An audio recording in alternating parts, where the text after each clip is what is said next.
नमस्कार दोस्तों, एक बार फिर से आप सभी का बहुत बहुत स्वागत है मेरे चैनल यानी कि नंदिनी एंड आस्था के चैनल में। कैसे हैं आप सभी? आशा करती हूँ आप सभी भी बहुत अच्छे होंगे।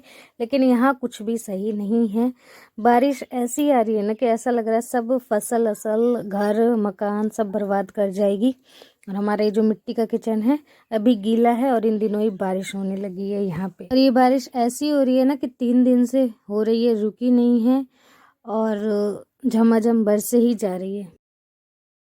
हो रही है कटहल, तो मैंने इस कटहल को उबाल के तेल में फ्राई कर दिया है, ये देखिए। और यहाँ पे मसाला हो रहा है फ्राई, तो बहुत अच्छी रोशनी यहाँ से आती है और अच्छा देखने में भी लगता है यहाँ खिड़की के। तो अब देखिए मैं आ गई हूँ नहा धो के खाना बनाने और कटहल की सब्ज़ी बन रही है। और मंगलवार वाले दिन आई थी कटहल हमारे यहाँ। तो कटहल मुझे बहुत पसंद है, आस्था के पापा को जबकि पसंद नहीं है, लेकिन वो मेरी वजह से ले आते हैं। मुझे मसालेदार कटहल बहुत अच्छा लगता है, आस्था को भी बहुत ज़्यादा पसंद है। तो आज मैं किचन में यहाँ पे, आप पहली बार देख रहे होंगे कि मैं किचन में यहाँ पे खड़े होकर ऐसे खाना बना रही हूँ गैस पे। तो ये भी बहुत अच्छा एक्सपीरियंस था। वैसे तो इतने देर खड़े रहने के बाद मेरी हालत ख़राब हो गई, और क्योंकि इतने दिनों से मैं बैठ के ही खाना बना रही थी, लेकिन आज जब खड़े होके पूरा खाना बनाना पड़ा तो खाना बनाने के बाद पता लग रहा था कि बैक में पेन हो रहा है। और खाना बनाते समय तो इतना पता नहीं लगा, तो अच्छा लगा खाना बनाने में भी। लेकिन धीरे धीरे आदत पड़ जाएगी। पहले भी मैं ऐसे बना लेती थी खाना, और अब फिर बहुत दिनों से नहीं बनाया था इसलिए थोड़ी दिक्कत हुई थी। लेकिन आज जो है हमारा फ्रिज बहुत गंदा हो गया था। इतने दिनों से मैंने फ्रिज की सफाई नहीं करी थी, तो मैं सोची कि आज क्यों ना फ्रिज की सफाई कर दी जाए। यहाँ पे यार फ्रिज आपको लग रहा होगा कि साफ़ है, लेकिन मैंने पहले ही थोड़ा सा साफ़ कर दिया था। जो बर्तन धोने वाला वो होता है जो ना, उससे पहले मैंने इन सभी पे साबुन लगा के धो दिया था और उसके बाद पानी से साफ़ कर दिया है। उसके बाद गीले कपड़े से पोंछा है इन सभी को, जब जाके ये फ्रिज इतना चमचमा पा रहा है। और अब मैं इनमें कुछ भी सामान नहीं रखूँगी जब तक गर्मी ना आ जाए, और गर्मियों के बाद ही जो है फ्रिज स्टार्ट करूँगी। तो इनके स्लैब्स पहले ही मैंने धो लिए थे और धो के सूख गए थे। उसके बाद ही जब तक फ्रिज साफ़ करती रही थी तब तक ये सूख गए थे अच्छी तरह। अब मैं इनको लगा दे रही हूँ। तो अब ना फ्रिज देखने में भी बहुत ज़्यादा सुंदर लग रहा है। और फ्रिज अभी बंद करके रख दूँगी, रोशनी के लिए जला लिया था। और लाइट भी आज तेज़ धीमी हो रही है। यहाँ पे बारिश के कारण यहाँ पे ऐसा हो रहा है कि लाइट या तो नहीं रह रही है, आ रही है तो धीमी हो जा रही है या फिर तेज़ हो जा रही है।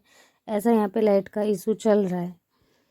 तो फ्रिज जो है अच्छी तरीके से साफ़ हो चुका है। गर्मी में स्टार्ट करना है, और गर्मी में स्टार्ट होगा जब जब इसमें पेप्सी वगैरह सब ड्यू वगैरह रखी जाएंगी, तब स्टार्ट हो जाएगा हमारा फ्रिज।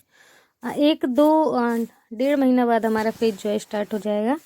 और ये देखिए अभी यहाँ पे बारिश थोड़ी देर के लिए थम गई थी, रुक गई थी, तो मैं यहाँ पे झाड़ू लगाने लगी हूँ। और नीम की पत्तियाँ इन दिनों गांव वाले एरिया में, जो पतझड़ का शायद ये मौसम चल रहा है शायद, वैसे नहीं पता है मुझे, लेकिन शायद पतझड़ ही है। और सभी ही पेड़ पौधे अपने अपने पत्ते छोड़ दे रहे हैं और पत्ते बहुत ज़्यादा नीम के गिर रहे हैं। ये तो सिर्फ सुबह ही का था और मैंने इतना सारा नीम की पत्तियां थी वो हटा दी। इससे भी ज़्यादा नीम की पत्तियां पूरे दिन गिरती रही हैं।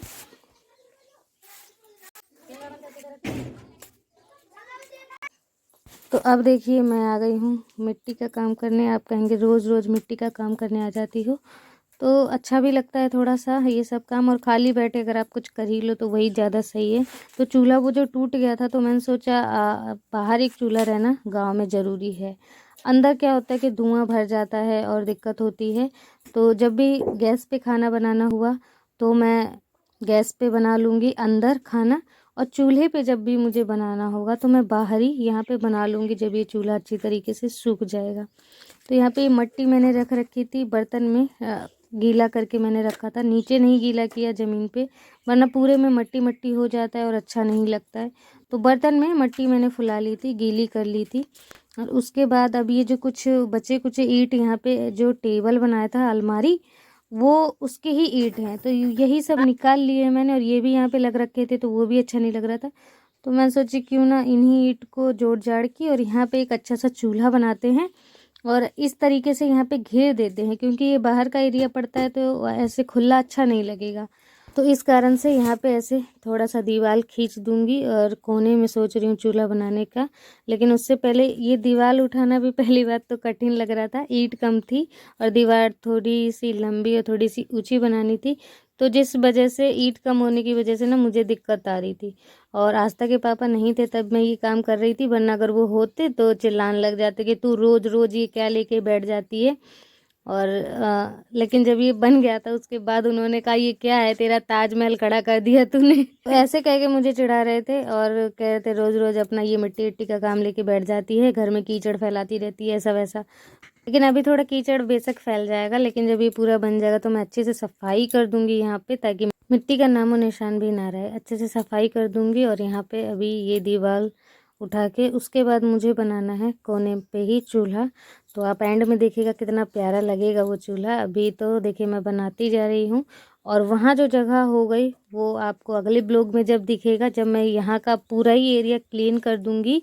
और आप कह रहे थे कि बैठने उठने की जगह, खटिया वगैरह डालने की जगह आप बना दीजिए, तो मैं भी वही सोच रही थी और वहाँ का चूल्हा ही हटाना है मुझे, इसलिए मैं यहाँ पे ये काम कर रही थी।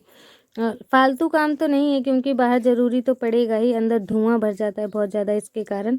तो इसलिए मैंने सोचा क्यों ना थोड़ी सी मेहनत और ज़्यादा करी जाए और ऐसे दीवार खींच के उसके बाद मैं अंदर की साइड चूल्हा बनाऊँ यहाँ कोने में। तो आप सभी का पिछले ब्लॉग में और किचन वाले ब्लॉग में बहुत अच्छे अच्छे कमेंट आए, जिन्हें सुनकर पढ़कर हौसला मिला, अच्छा लगा, खुशी मिली। और ये सब कमेंट मैं और सभी लोगों को बताती भी हूँ, जैसे मेरे हस्बैंड हो गए, अम्मा हो गई, इनको मैं बताती भी हूँ कि ऐसे ऐसे कमेंट आए हैं मुझे, और बार बार उन्हीं कमेंट को पढ़ती रहती हूँ। तो एक भाई जी हैं जिन्होंने ये बोला कि अभी आप बेशक कच्चे घर का होम टूर करा रही हैं, लेकिन आपका एक दिन ऐसा ज़रूर आएगा कि आप अपने पक्के घर का होम टूर कराएंगी। तो वो और उस पर 3 लाइक भी थे, तो बहुत अच्छा लगा कि 3 लाइक भी हैं। और कोई किसी के लिए अभी भी अच्छा सोचता है, ऐसा नहीं है कि ज़माने में कि अभी कोई किसी के लिए अच्छा नहीं सोचता, अभी भी पॉजिटिव लोग भी हैं, नेगेटिव तो हैं ही। तो बहुत अच्छा लगा। और आप मुझसे पूछ रहे थे कि मैंने जो होम टूर कराया था कि आपके घर में कितने लोग हैं। अम्मा, पापा, मैं और मेरे हस्बैंड और आस्था और एक मेरा देवर, हम 5 लोग हैं। और देवर यहाँ पे नहीं रहता है, और देवर सूरत में रहता है, वो वहाँ पे काम वाम करता है, उसकी जॉब है अच्छी, तो वो वहीं रहता है। और आप ये भी कह रहे थे कि आप अलग क्यों हुए, तो अलग इसलिए हुए थे, पापा बोले कि अब तुम्हारे खुद के बच्चे हो चुके हैं, तो तुम अपना अपना घर देखो, अपने बच्चों को देखो, और अपना जो मतलब जो भी तुम्हारा दिनचर्या है वो खुद चलाओ, हम लोग तुम्हारा कब तक सहारा देंगे। तो ये बात उनकी बिल्कुल सही थी कि पैरों पे खड़ा होने का एक उन्होंने मौका दिया हमें। और उस वजह से देखिए हमने ये भी अपना जो घर है मिट्टी का ही है बेशक, लेकिन बहुत अच्छा बना लिया। और मैं इस चीज़ के लिए बहुत वो हूँ कि कभी हम जाके बाहर भी रहेंगे तो वापस आके अपने इस मिट्टी के घर में सुकून से बिता सकते हैं 2 पल। तो किसी ने तो ये भी कहा कि मैं मजाक उड़ा रही थी अम्मा का, नहीं मैं मजाक नहीं उड़ा रही थी, मेरी बात करने का टोन है थोड़ा सा हंस हंस के बोलना। और जैसे कि अभी मैंने पापा के बारे में बताया कि उन्होंने अलग किया, तो ये भी मैं गलत वे में नहीं बता रही हूँ, मैं बिल्कुल सही वे में बता रही हूँ। उन्होंने बहुत अच्छा किया ये काम करके, पैरों पे खड़ा होने के लिए छोड़ा, ये बहुत अच्छी बात है। और आप सभी प्लीज़ इस बात को, जो लोग सोचते हैं कि मैं ऐसा बोल रही हूँ, गलत बोल रही हूँ, तो नहीं, मैं गलत नहीं बोल रही और किसी को गलत नहीं दिखा रही, सब सही हैं अपनी अपनी जगह पे। और एक सब्सक्राइबर और हैं जिन्होंने ये पूछा था कि आपका गांव कहाँ है और आसपास का क्या सिटी एरिया क्या है। तो महोबा है सिटी एरिया और गांव है हमारा बिंदावर। तो गांव जो है हमारा वो बहुत ही छोटा है, इसीलिए बहुत कम जनसंख्या वाले लोग हैं यहाँ पे जनसंख्या में, और इसलिए ना हमारा गांव मैप में भी अभी तक है नहीं।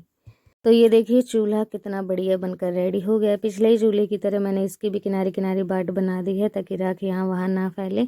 और लिपाई करने के लिए इतना एरिया हो जाएगा, लिपने के लिए, कुछ भी सामान रखने के लिए। मैं सोच रही थी जो मैं रोटी फटकती हूँ उसके लिए भी यहाँ पे कुछ बना लेती तो सही रहता। और ये चबूतरा चूल्हे के पास बनाई थी, तो यहाँ पे जो पुराना चूल्हा रखा हुआ था उसका ही सारा टूटा फूटा जो भी है, उसको सारी मिट्टी को उसमें भर दे रहे हैं और ऊपर से छाप दूंगी, तो वो एक बन जाएगा परफेक्ट चूल्हा।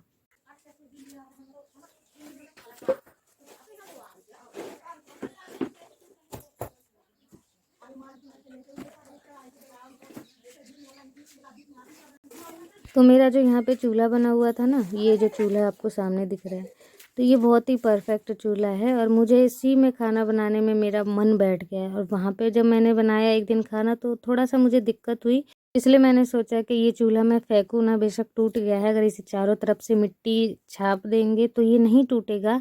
और चारों तरफ से थोड़ा थोड़ा सपोर्ट लगा के मिट्टी लगा दी मैंने, और जिससे ये अब टूटेगा नहीं जल्दी जल्दी, जैसे जल्दी जल्दी बार में टूट जाता था, क्योंकि सिंगल था वो। और अब इसमें चारों तरफ से मैंने मिट्टी लपेट दी है, तो चूल्हा भी बनकर रेडी हो गया है। और वो पुराना वाला चूल्हा जिसमें मैं खाना बनाती थी, बिल्कुल बहुत अच्छा हो गया। और अब मैं देखिए यहाँ पे जो भी मिट्टी वगैरह फैल गई थी, तो मैं उन सभी को धो दूँगी। तो दोस्तों, कैसा लगा है आप सभी को आज का ब्लॉग? आशा करती हूँ आज का ब्लॉग आप सभी ने खूब एंजॉय किया होगा। तो प्लीज़ वीडियो को एक लाइक कर दीजिएगा, चैनल को सब्सक्राइब कर दीजिएगा जिन्होंने अभी तक चैनल को सब्सक्राइब नहीं किया है। तो दोस्तों देख लीजिए, इतनी रात हो चुकी है। मेरे घर में इन दोनों महाशयों को रात में 10 बजे भूख लग गई। खाना खाने के 1-2 घंटा बाद फिर से दोनों कुछ अपने लिए चटपटा बना रहे हैं। और मेरे लिए भी मैंने कह दिया था, जब अपने लिए बना रहे हो तो मेरे लिए भी चाय बना देना, और मैं लेटी हूँ तो मेरे लिए चाय बना रहे थे।